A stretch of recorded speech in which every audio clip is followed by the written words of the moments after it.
Hello, I'm Paddy from creativemedia.org.uk. Today I'm going to do a review of the Champion 2000 juicer. It's a bit of a beast. It claims to be the world's finest. Maybe it is. It's certainly the world's heaviest. It's very heavy.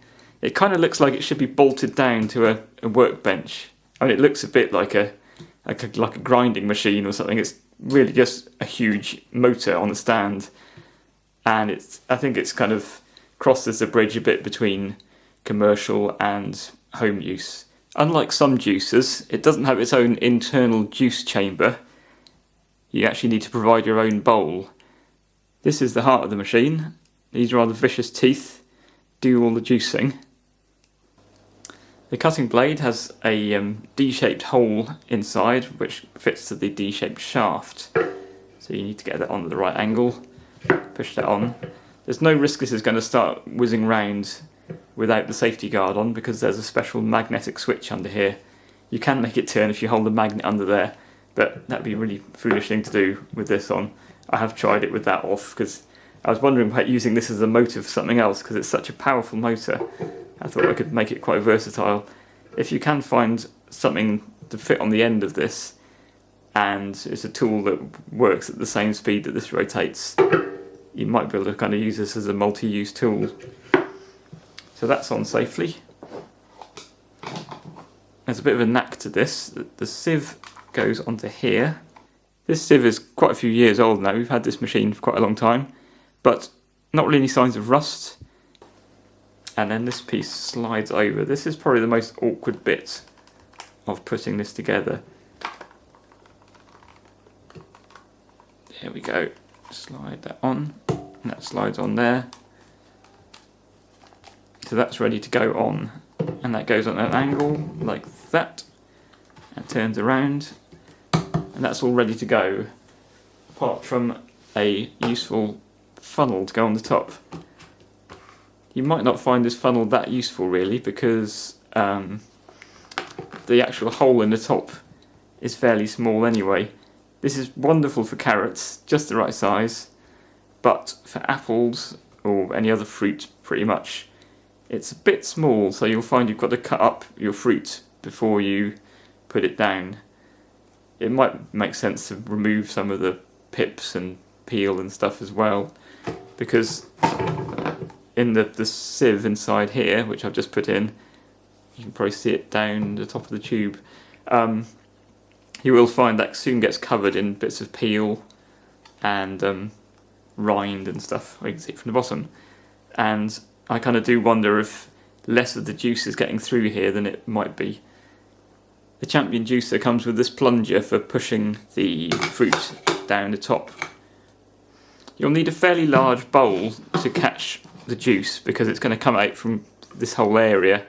So a small jug, it'll spill down the sides. And I'm going to put my compost bin here on the end to catch any fibre that comes out. If you're doing carrots, you might think about using some of the fibre to make coleslaw or something. You could mix some mayonnaise in and reuse it. I do feel with juicers, it feels like a lot of the fruit is just going straight into the compost, and it feels like you're not getting a lot of juice for the amount of fruit you're putting in. Right now I'm going to put the juicer through its paces with some carrot and apple juice from some bits and pieces of apples, which windfalls and leftover bits and pieces, which I don't really want to eat. I've kind of cut the slugs out and things, and I've cut the bigger apples into small enough bits to go down the tube. The switch is around the back of the unit. It's a nice positive switch, and it looks like you could also remove it if it ever got broken. You could probably take that out and replace it. The downside of it is that it's not clearly marked as an O and a 1 there. It's not very clearly marked whether it's on or off, but it does feel a lot more sturdy than the switches on a lot of more consumer-based units. So let's start this thing up, and it's quite noisy. Okay, let's start with the carrots. No messing about. A few apples.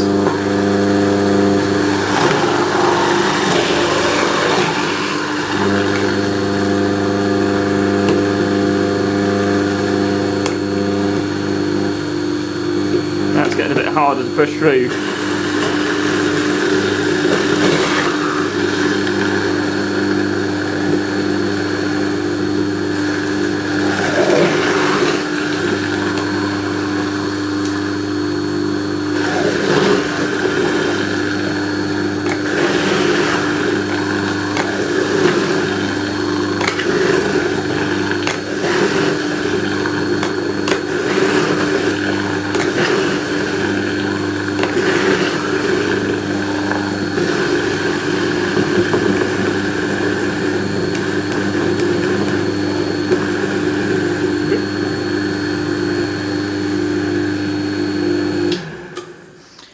Okay, what have we got?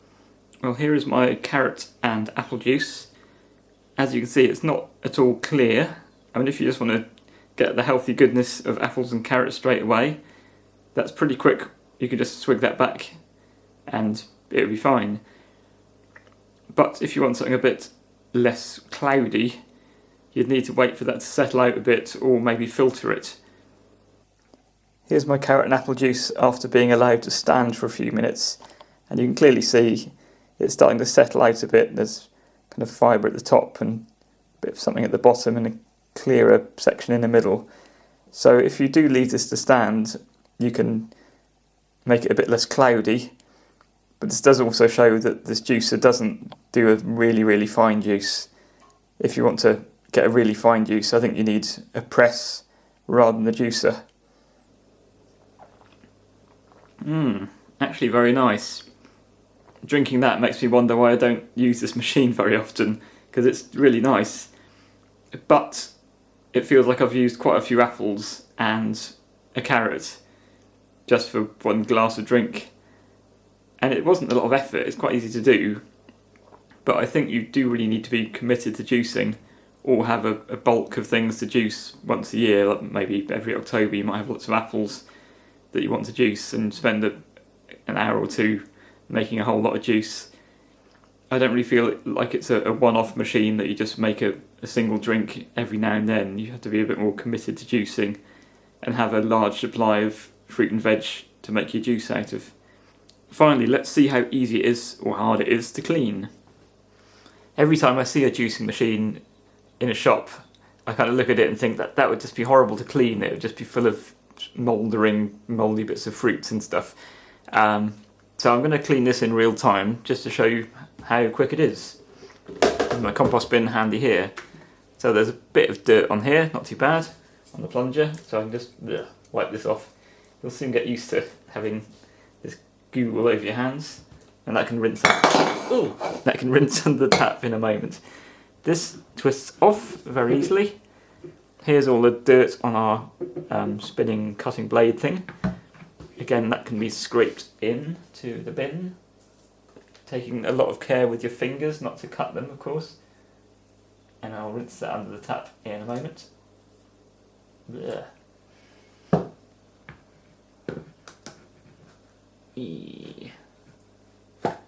This bit's fairly clean, just needs a rinse under the tap. Here's all the fibre I was talking about on the sieve. That will just all scrape off, and that's almost clean already. Just needs another rinse.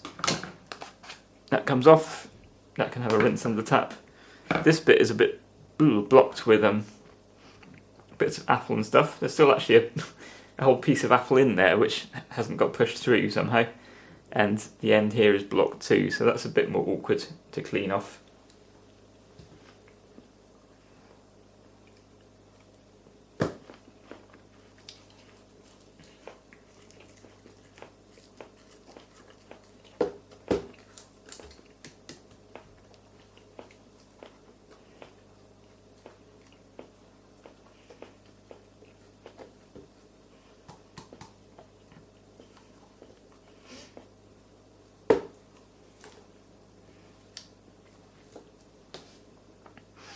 Yuck. And now I'll just go and rinse everything under the tap. That was nice and quick. Very easy. Didn't need any detergent because it's just fibre and sugar. This bit has got a bit stained. It started off kind of white colour like this, and it's gone a bit Ooh, I haven't cleaned that as well as I thought. It's got a little bit yellowy colour. Still seems to be fine. The plastic has stayed together nicely, but it doesn't look as pretty as it did. Same goes for here. It's probably the carrot juice staining everything. So that is the Champion 2000 juicer. I fully recommend it if you want to do either large batches of juicing or you do juicing very frequently. I think if you just want to make one drink every now and then, the amount of effort, even though it's not very much effort, the amount of effort to put it together, get it out and clean it and everything afterwards is probably not really worth it for one drink. But it is a good way of getting juicy drinks without having to get takeaway cups and put lots of plastic and rubbish into the ocean. And it's very cheap as well, and a good way of using up vegetables that you might not want to eat but are okay for juicing. So if you choose to get one of these, enjoy your juicing and I hope you feel very healthy. But bear in mind that carrot juice is not the same as eating a carrot in terms of healthiness. You get a lot of the sugariness and the water out of it, but you miss out on all the fibre and quite a lot of the other good bits of it. So don't think that carrot and apple juice is the same as carrots and apples. Just a bit of medical advice there. Happy juicing. Thanks for watching.